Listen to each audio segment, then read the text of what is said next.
سلام به همگی، امیدوارم که حالتون خوب باشه و روزگار به کام. همونطور که بهتون قولش داده بودم توی این ویدیو قرار هستش نحوه دریافت فری ترایل ESET VPN، یه سرویس VPN جدید و فوق العاده با کیفیت، البته از یه شرکت قدیمی که به در واقع آنتی ویروس هاش معروف هستش و احتمال آشناییت دارید رو آموزش بدم و مراحلش با هم پیش ببریم. خیلی خیلی ساده است مراحلش، فقط کافیه که دقیقاً مشابه همین ویدیو قدم به قدم جلو بریم و اشتراک در واقع آزمایشیش رو که 30 روز هست رو دریافت کنیم. خب قدم اول کافیه که وارد سایت در واقع ESET بشید. من لینک مستقیم ثبت نام رو براتون هم توی کانال تلگرام هم توی کپشن ویدیو قرار میدم، چون حالا یه خورده خود سایتش یه خورده منوهای به هم ریخته‌ای داره، ولی خب از تو منوهای سایت هم بیاید توی بخش کلاینت ایریا میتونید پیدا بکنید این صفحه رو. ولی خب من لینکم مستقیم براتون قرار میدم که اصلا به مشکلی نخورید. خب یه ثبت نام ساده باید انجام بدیم، ترجیحاً از ایمیل واقعی و در واقع اصلیتون استفاده کنید. من حالا صرفا برای این آموزش از ایمیل موقت استفاده میکنم. یه ایمیل اینجا وارد میکنیم و میریم برای مرحله بعدیش. یه دونه پسورد اینجا باید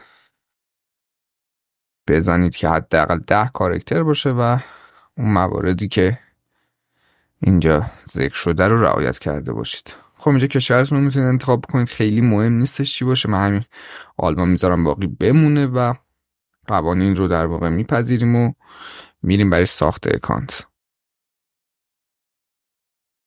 خب الان اکانتمون ساخته شد.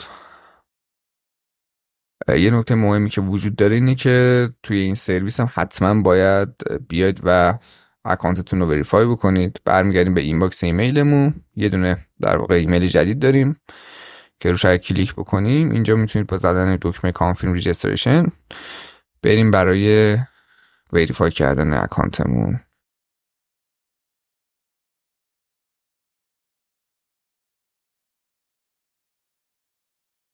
خب این ور اکانتمون وریفای شد.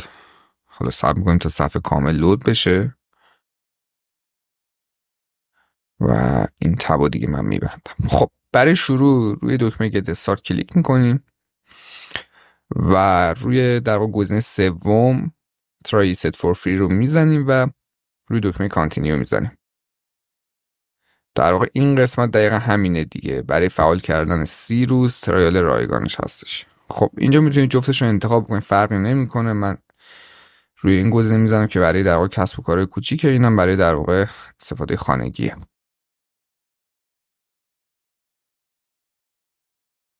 خب روی استارت کلیک میکنیم و حالا فعلا من میزنم سایر دستگاه چون نمیخوام روی دستگاه فعلی من انجام شدن. خب الان ترایل ما فعال شده. کافیه که بیایم توی قسمت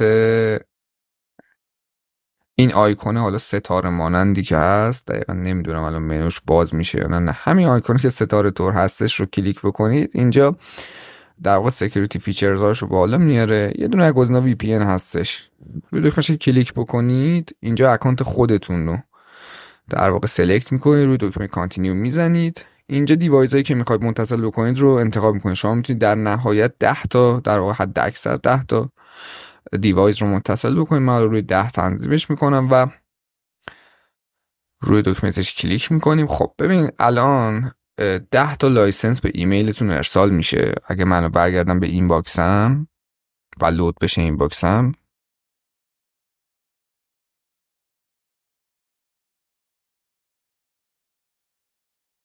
خب همونجور که مشاهده میکنید اینجا یه دونه ایمیل جدید داریم که شامل 10 تا لایسنس، همونجور که توی تصویر دارید میبینید که اینجا هم گفته که 24 ساعت در واقع هر کدوم از لایسنس ها، یعنی در واقع تمام لایسنس ها اعتبار دارن و هر کدوم برای یه دونه دیوایس هستش.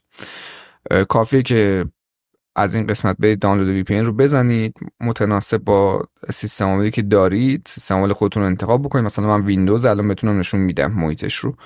اندروید رو داشته باشید اندروید کلیک کنید، دانلود رو میزنید و نرم افزارش رو نصب میکنید. با همین در واقع لایسنس ها برنامه رو اکتیو میکنید و 30 روز میتونید از تمامی در واقع سرورایی که داره استفاده بکنید. سروراش فوق العاده با کیفیتن و خیلی هم در واقع غالبا میگن که عین سرور وان اسکرایبن، ولی خیلی سرور مشابه مثل اون داره. اگر عیناً مثل اون نباشه و شرایط خوبی هم داره، رو 2 تا پروتکل هم وصل میشه UDP و یه پروتکل دیگه که حالا تو تصویر احتمالاً میارم براتون.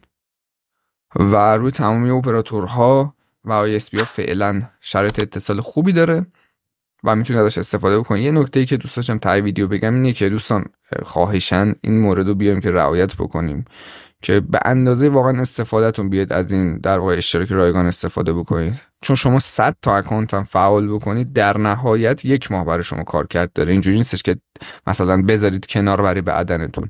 پس صرفا به اندازه تعدادی که لازم دارید، یعنی اگر 1 نفر هستید یا مثلا برای اعضای خانواده‌تون میخواد یه دونه اکانت اگر بگیرید کفایت میکنه، چون به هر حال همه این شرکتایی که دارن فری ترایال میدن یه محدودیتی برای اون تعداد قائل هستن. اگر اون محدودیت شکسته بشه و دیگه از اون مرزی حد اکثری که براش تعیین کردن فراتر بره، قاعدتا دیگه از این روش هم نمیتونیم استفاده بکنیم. ولی خب اگر به تعداد واقعا مورد استفاده‌ای که وجود داره استفاده بشه از این سرویس، شاید تا ماه‌ها بتونیم به صورت رایگان همینجوری 30 روز اکانت بگیریم و از این سرویس فوق‌العاده با کیفیت استفاده بکنیم. این یه مورد. بریم سراغ خود این سرویس که الان ببینید من اینجا بالا آوردمش روی یکی از اکانتام و من اینور اینو غیر فعالش بکنم.